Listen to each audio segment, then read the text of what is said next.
Nous sommes entrés dans la société collaborative. Aujourd'hui, l'éducateur, il fournit une lunette de soleil. Ça veut dire qu'il faut former les enseignants, il faut les aider à s'approprier. Une des conséquences de l'impact du numérique dans la société, on le voit, on le sent, on pourrait le simplifier en parlant de l'ubérisation des emplois. Ça concerne dans toutes les organisations et en particulier l'entreprise. Penses-tu qu'on puisse voir apparaître une forme d'ubérisation de l'école?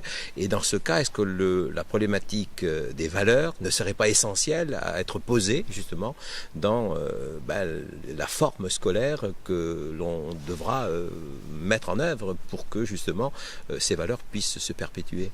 Alors, je crois que c'est un vrai risque parce qu'en effet, si l'école a perdu justement ce qu'elle avait auparavant, le monopole et la capacité à valider les savoirs, il ne faut pas être naïf et trop candide par rapport à la situation actuelle. En effet, si c'est Internet désormais qui gouverne avec les moteurs de recherche, je dirais les activités des élèves, derrière effectivement ces moteurs de recherche, il y a en effet des stratégies commerciales.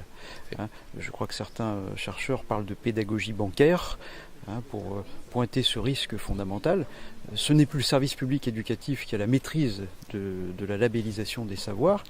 Ce sont finalement les élèves eux-mêmes et tous les consommateurs, mais en tant que consommateurs, qui sont désormais tenus dans leur approche spécifique de discriminer entre ce qui relève authentiquement du savoir, ce qui relève simplement de l'information et ce qui relève plus gravement de la désinformation ou de l'intoxication. Il n'y a plus effectivement cette instance institutionnalisée qui permet de régenter, de légiférer, au bon sens du terme, sur ce flot effectivement continu des informations qui nous submergent. Donc le risque effectivement est à la marchandisation de cela. Et c'est la raison pour laquelle l'école doit d'autant plus urgemment faire cette révolution numérique. Parce que oui, en effet, il faut bien encadrer, il faut bien accompagner les élèves. Et moi je ne crois pas en l'idée qu'un jour, il n'y aura plus de professeurs devant des élèves qui assisteront à des cours purement virtualisés. Cette idée me semble tout simplement incompatible avec ce qu'est et ce que sera toujours l'éducation. L'éducation sera toujours une affaire humaine où des adultes montrent le monde à des enfants. Je crois que c'est depuis les Grecs qu'on a défini l'éducation et la pédagogie de cette manière-là, et ça ne pourra pas changer, quel que soit l'outil dont on se dote. Donc il y aura toujours un adulte en responsabilité qui saura toujours plus que ses élèves. Je crois qu'on ne peut pas et on ne doit pas transiger sur ces postures-là. Simplement, il est évident que cet adulte ne peut plus se positionner comme c'était le cas auparavant et comme c'est encore le cas aujourd'hui, de manière magistrale. C'est-à-dire partir de l'a priori que ses élèves ne savent rien quand il va rentrer dans la salle. Non, il doit orchestrer effectivement avec eux les informations dont ils sont destinataires. Il doit leur permettre justement de discriminer et il doit, de ce point de vue-là, trouver une nouvelle modalité de positionnement. Alors il y a 3 modèles de positionnement de l'enseignant qu'on a de tout temps décliné. C'est le modèle classique, paternaliste, de l'enseignant d'il y a 50 ans, qui était débonnaire et sévère avec ses élèves, qui avait une autorité incontestée auprès des parents et des naturel, élèves. On disait. Naturel. Bon, je crois que ce modèle-là est obsolète. Il y en a 2 qui essayent de s'affirmer, mais qui l'un et l'autre sont contestés.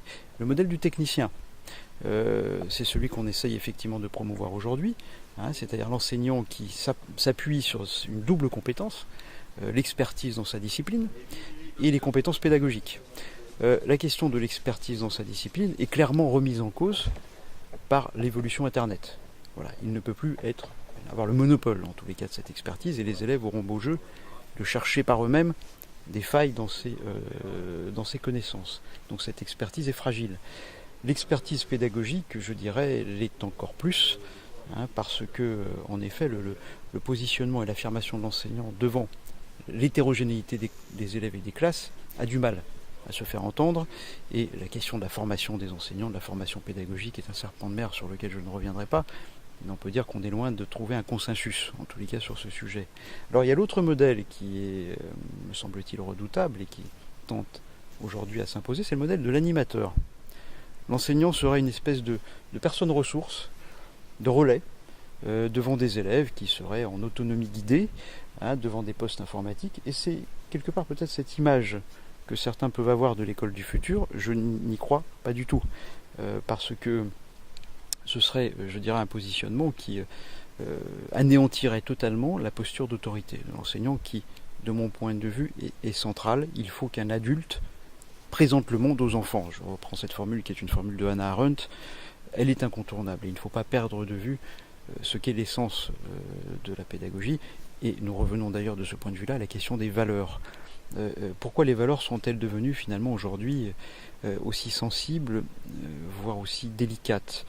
Parce que les valeurs, je dirais, entrent directement en difficulté avec le problème de la transmission.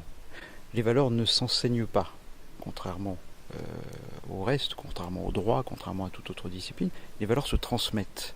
Or, l'école n'est plus en situation aujourd'hui de transmettre aux élèves. Et je crois que l'enjeu que nous devons relever concernant cette question des valeurs, c'est effectivement de restaurer à l'école la possibilité d'une transmission culturelle. Je crois qu'il faut l'affirmer avec force, non pas à travers des enseignements moraux et civiques. Je trouve que le terme me paraît pas judicieux et adapté, mais en responsabilisant les élèves. Je crois davantage à cela. Les élèves sont de plus en plus individualistes, de plus en plus autonomes. L'autonomie implique aussi la responsabilité, et pour en avoir fait l'expérience, donner des responsabilités aux élèves, c'est en retour être gratifié, je dirais, de belles réussites.